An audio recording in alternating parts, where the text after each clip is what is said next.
Guys, how's everyone doing? It's been a while since I've made a video, and there's been a lot of changes since I've last posted. So this is my favorite gun here. This is the first gun I bought as well, and I've made some upgrades to it since the last video. If you're interested in looking at upgrades and things like that and options for the Vp9. So that was pretty exciting to see because I like this gun and enjoyed it as well. So just seeing that there's other people who really like this gun, kind of cool. So yeah, I think a lot of things are the same, but I have made some changes. So just to show before this video starts, these magazines are empty and chamber's clear. So these are actually all the bullets that go in here. So these magazines I bought, I believe at H&K, their website, and they're 20 round magazines, and these are all the bullets that fit in there. So in case you're curious on how that looks like, just flat out on the table, it's quite a bit of ammo. It's kind of funny, even though I have these 20 round mags, I never actually, since I've had these, I haven't filled them up and shot the entire magazine. I usually fill it up max about 5, and so that way I can, like, especially now, because you're not trying to waste all your ammo immediately, so that way I can see where I'm hitting and adjust as necessary. Because if I'm just shooting all 20 rounds, that's going to be pretty hefty cycles of training. So I like to do 2 or 3 rounds at a time, or 5 rounds. But the capacity does come in handy for peace of mind, or if you're using it for home defense and you don't want to run out of ammo, or you just don't want to have to be able to switch mags. But here, I feel pretty comfortable with 2 20-round mags in this case. I do have 17-round mags that came standard with this gun, but I usually keep those in the safe, and I don't really take them out to the gun range or to train with. I like using the 20-round mags, one because they look really nice, but the extra capacity as well. But I feel like with all the other additions that's made on this gun, this kind of brings it higher, this kind of makes it longer. I feel like it just fits that the mag will also be a little bit longer. I'm not sure if it's a balance type thing in the hand, but this gun doesn't feel very heavy or anything. And of course, when I take it to the range, I usually go in daytime. I'm not really shooting ever at night or in a ranch or anything so far, but so I don't really ever need this. But this light is really awesome as well, so in case you did need it. But yeah, so this is how it would look if you're just taking it out to the range with the attachments.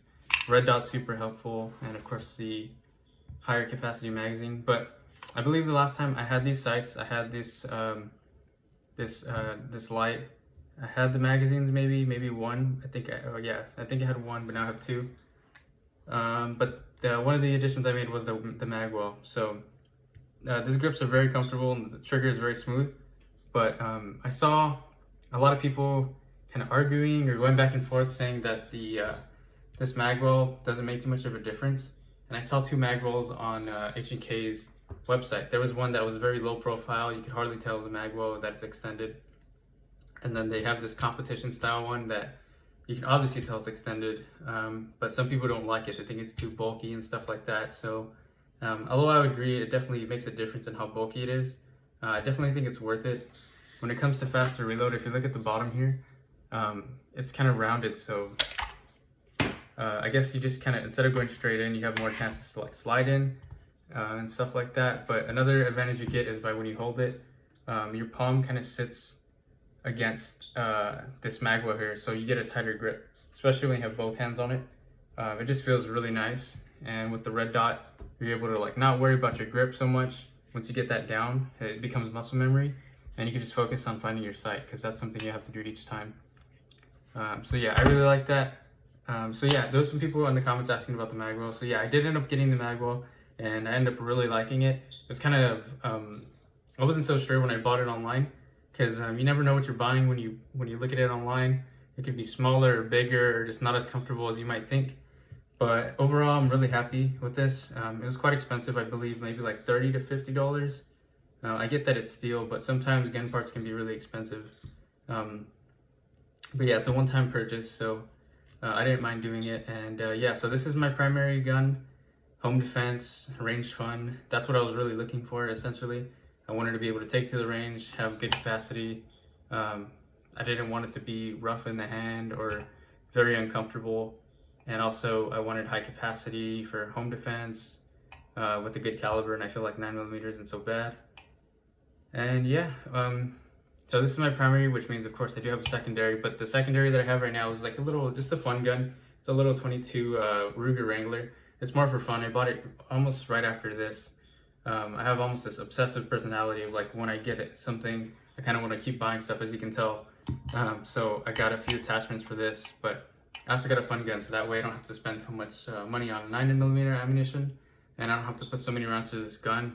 If I want to go to the range and just have fun, I could take that little 22 and have some fun with it and still not spend too much money or put so much damage or use of a gun that I want to keep super long term. So I'm gonna make a video about that pretty soon. And yeah, so I believe that's it here. If you're interested in what particular parts these are, my previous video also had it, but I'm just gonna go over it really quick, so that way I'm not sending everybody all over the place. So this is the the HoloSun sight. It's the 507C version 2. This one's really good. You have 3 settings on the site.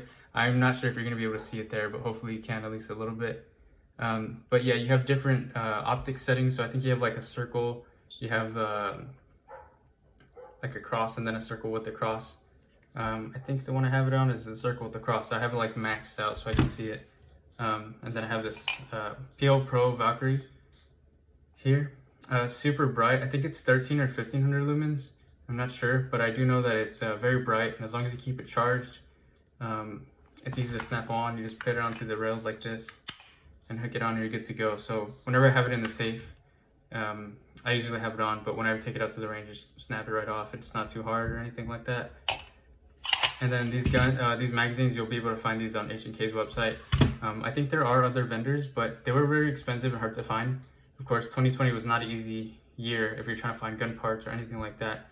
A lot of manufacturers were having a hard time manufacturing, but also the demand was just crazy for all these parts. So hopefully 2021 is a little bit better in terms of finding parts and the things that you need and want. But that's where I found these parts. So hopefully if you are looking for something similar, you can find it too. But yeah,